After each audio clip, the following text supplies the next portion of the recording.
Ladies and gentlemen, this is the YouTube channel vlog show of inspiration and realness.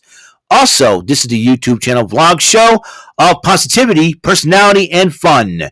This is Eric Lima Shenanigans of 1977, and now the perpetrator of these shenanigans, Big Beefy E himself from his Big Beefy Man Cave in New Bedford, Massachusetts, Mr. Shenanigans himself, and the two-time Chilling 3000 2022 End of the Year Awards winner, Eric M. Lima. Thank you very much, Mr. Announcer, sir. Well, hello, everyone. Welcome to yet another episode of Eric Lima Shenanigans in 1977.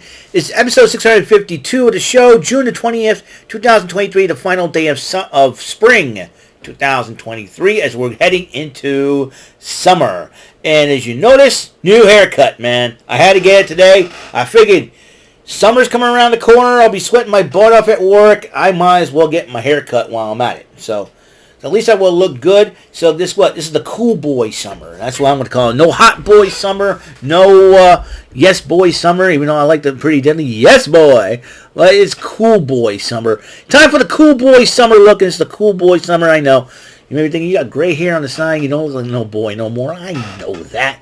Kind of look like Reed Richards of the Fantastic Four, you know what I'm saying? But I don't stretch out, you know. So, anyways, it's like I feel like Reed Richards emerged with a thing, you know. Ben Grimm, you know, all that. All right, enough of the comics talk. We're going to talk about what happened last night on Monday Night Raw as we're getting closer to Money in the Bank. The men's Money in the Bank has been set up, but there's one qualifying match left in the women's version of the Money in the Bank. So, it'll be very interesting to see what happens here. So, World Heavyweight Champ Seth Rollins kicks off Monday Night Raw and is about to issue an open challenge for his championship, but Finn Balor blindsided him, attacked him from behind, and then it kept on going like that to the fact that referees, officials, and agents, and producers are all coming out to try to stop Finn Balor, to stop Finn Balor from doing a lot of it. Finn Balor did most of the damage on Seth Rollins. They cut the commercial as they try to get Balor to the back. But then in the backstage area, kept on continuing. And Finn Balor saying for 7 years. For 7 years I've waited for this. So it seems like a lot of things have been eaten up inside Finn Balor. I'll tell you one thing right now, 7 years. I tell you what, this is going to be a heck of a fight between Rollins and Balor. I'm telling you right now. So in the ring, now the Miz came out. He says he would accept the open challenge to Seth Rollins, so he can try to get the title, because Raw took place in Cleveland, Ohio, and since Miz was originally from Cleveland, Ohio, he says, I want to give this city something to cheer for and everything else. And he says, well, instead, I'll issue an open challenge to anybody from Cleveland. You think Johnny Gargano, we have not seen him in a while, he'll show up. But instead, Tommaso Ciampa has made his return. And then Miz and Ciampa, remember, Miz and Ciampa were once allies, and they're like, hey, what's up? And all of a sudden, Ciampa attacks The Miz, fights The Miz in the match, beats The Miz. He says, no phone calls, no texts, no nothing. I was like, oh boy. So, after he beat The Miz, he heard his little promo in the back, a little exclusive on Twitter, saying he wants it all. WrestleMania, Royal Rumble. He said he wants to be a champion. He said, sometimes I got to do it myself. There you go. So, there is going to be something there. And so they had Ciampa and The Miz had a match. Ciampa won. And the Judgment Day addresses the Cleveland crowd. As you know, Finn Balor says he'll walk out World Heavyweight Champion. Damian Priest says he'll walk out with the Money in the Bank. Rhea Ripley will still be World Champion. And Dominic will beat Cody Rhodes. Okay, that's what they made that declaration. So there's that. And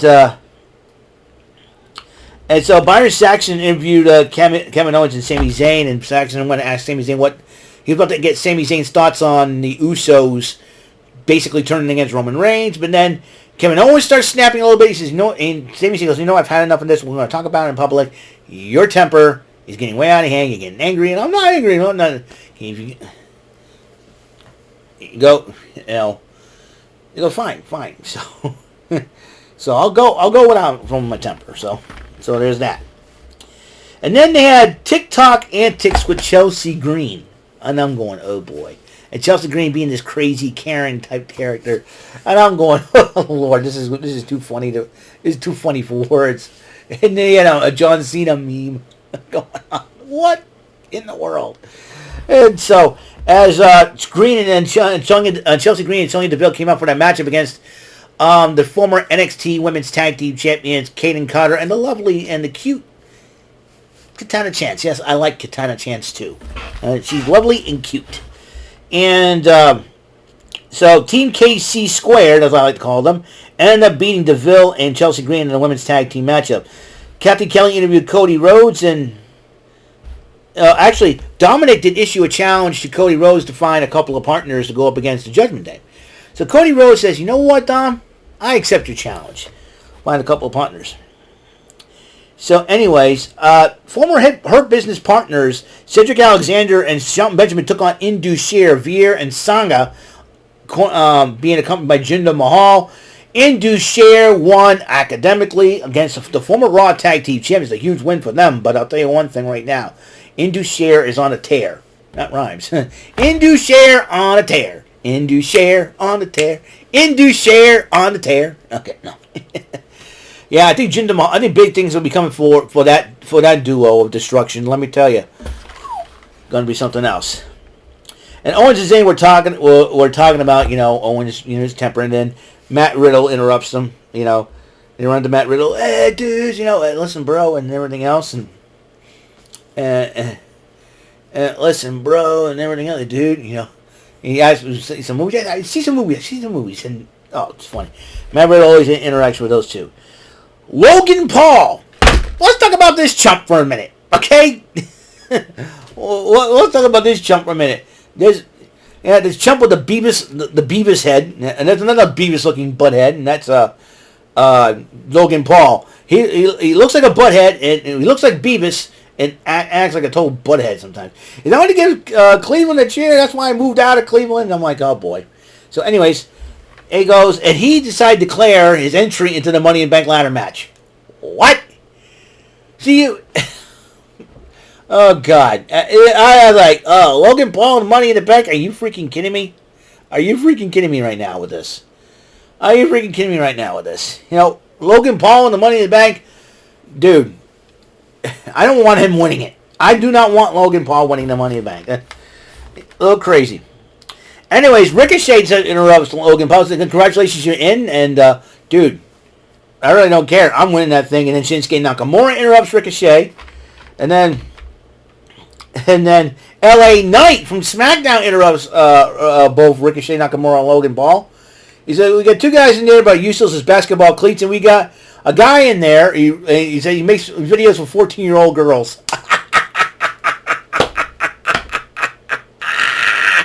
Oh my God! I love LA Knight. Yeah, I love LA Knight. LA Knight's hilarious, man. You make videos with 14-year-old girls. What a dope! What a dope Logan Paul is, man. I'm telling you. It would take you a stick where your bottle of Prime. I'm like, oh boy. I think one tweeter tweeted out, he's got The Rock's voice, he's got The Rock's promos with Stone Cold's voice combined. I'm like, you know what? He's on to something. He is on to something. That person's on to something. So, anyways. And then Santos Escobar shows up, interrupts LA Knight, because listen, I'm doing this for my raza, for the LWO. I'm winning that Money in the Bank. Butch, he showed up, didn't bring a microphone. It's always fight night with this guy. Everybody started brawling. Yeah, but there's 6 of them. They forgot the 7th person. That would be Damian Priest.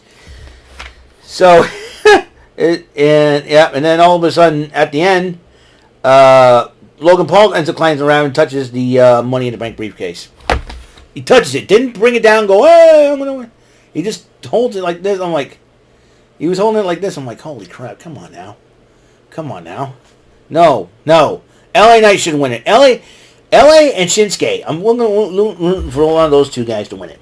That's for sure.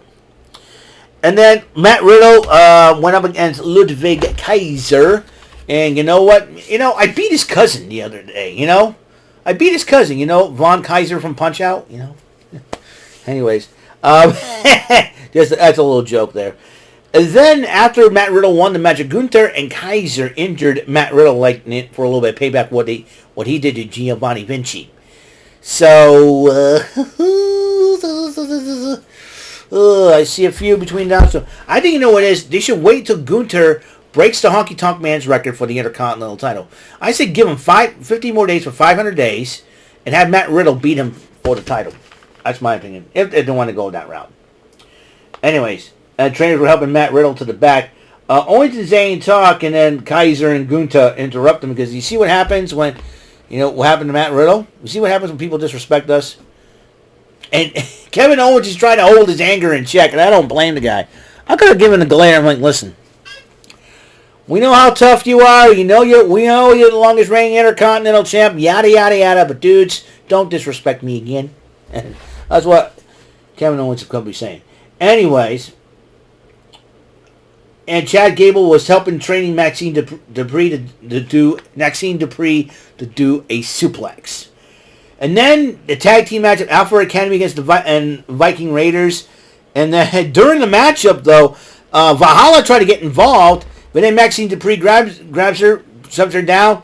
She grabs Valhalla, did the suplex on Valhalla, and Maxine Dupree's and all that. There was to be celebrating, but the Viking Raiders took advantage of the situation, ends up pinning Chad Gable. The Viking Raiders beat the Alpha Academy. So there's that. Kathy Kelly interviewed, the Judgment Day was talking at the gorilla position, and as Rhea Ripley heads to the ring, Kathy Kelly interviewed Natalya. Natalya says, listen, I got to find myself, get back on my feet. I can do this. She went out. Rhea Ripley blindsides her from behind and ends up beating Natalya one-on-one. Or they rule a no contest. I don't care. Rhea Ripley was dominant. Kathy Kelly interviewed Raquel Rodriguez and said that she has an opportunity, huge opportunity to step in the ring against Trish Stratus. Trish Stratus and Raquel Rodriguez in the final Women's Money in the Bank qualifier match. And then she goes, if I win this matchup and I win the Money in the Bank, I'll cash it in on Rhea. And Rhea really was like, are you going to do what now? And she said, listen, you better hope that I don't win, mommy. And I'm like, oh boy. Because you're not ready for Raquel Rodriguez. So I'm like, oh. I like to see Raquel Rodriguez and Rhea Ripley go one-on-one. Get that match made. Anyway, so... And as Cody Rhodes was trying to, train up for his six-man tag, and Akira Tozawa goes, I would love to be a partner. So he goes out and shake his hand. I'll get that in consideration.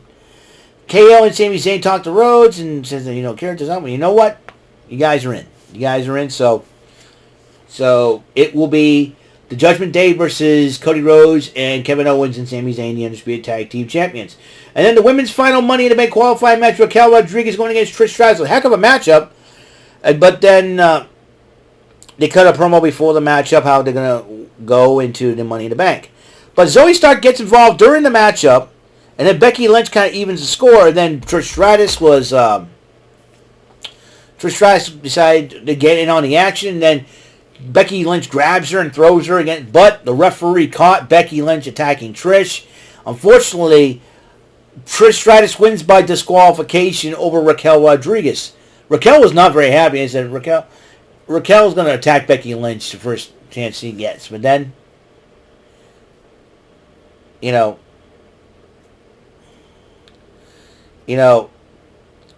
I kind of feel bad for Raquel Rodriguez, and Becky's trying to explain herself. Raquel's kind of stunned, so I think, but we're going to hear more from Raquel Rodriguez tomorrow on The Bump. So be aware to watch that on the WWE Network.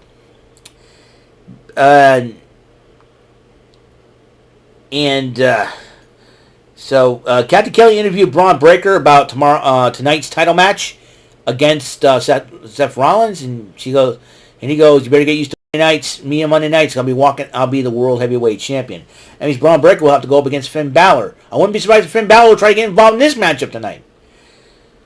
And Byron Saxton interviewed Becky Lynch. She says, you know what, you realize you just said, yeah, I kind of screwed myself, or did I? I get Zoe Stark and Trish Stratus at the same time in the matchup. I think I'm going to make sure they don't win the Money in the Bank. Well, I'll tell you what, though. Becky Lynch is going to have her hands full for that one. But personally, for the women's Money in the Bank, I'm hoping Io Sky wins it. That's my personal opinion. Shinsuke Nakamura and Bronson Reed went one-on-one, and Ricochet did appear at ringside during the matchup and almost get involved a couple of times. But Bronson Reed got Shinsuke distracted, and Bronson Reed took advantage of the situation, hit the tsunami on Nakamura, and Bronson Reed picks up the victory over the King of Strong Style. And Seth Rollins was in the training room responding to Braun Breaker, says, I'm coming tomorrow night. I'm going after you for the World Heavyweight title. As far as Balor is concerned, welcome, the old Finn Balor. Welcome back. Looks like, I think Seth Rollins was kind of very happy he got the old Finn Balor. So, hey, gotta give him a lot of credit for that. Then the main event, the 6-man tag team matchup. Sami Zayn, Kevin Owens against the tag champs, team up with the American Nightmare, Cody Rhodes against the Judgment Day. That is Finn Balor, Damian Priest, and Dominic Mysterio. And despite Rhea Ripley getting involved, despite all the shenanigans caused by, no pun intended, all the shenanigans caused by the Judgment Day, Cody Rhodes and his team won the match. That's right. The team of Cody Rhodes, Kevin Owens, and Sami Zayn. Tonight is NXT Gold Rush Night 1. And the main event in that matchup will be the World Heavyweight title on the line. Seth Rollins, the first ever inaugural NXT champion, back where he started, will be challenged by Braun Breaker. So that is going to be an excellent matchup, to say the least. So, that's all the time we have on this show. Eric Lima's Shenanigans of 1977, episode 652 is complete. On the next episode, we're going to be doing some high rollers. All right? I'll see you guys later. Until the next episode comes rolling around, Mr. Announcer, please take us home. That is all for today's episode of the show. This is Mr. Lima speaking for Eric Lima's Shenanigans of 1977. A Big Beefy E, do it for Bob Saget production, and in association with A Sweet Bofa Raving Dingleberries Telepictures and Distribution. Thank you for watching another great episode of Eric Lima's Shenanigans of 1977. Until the next episode, goodbye for now.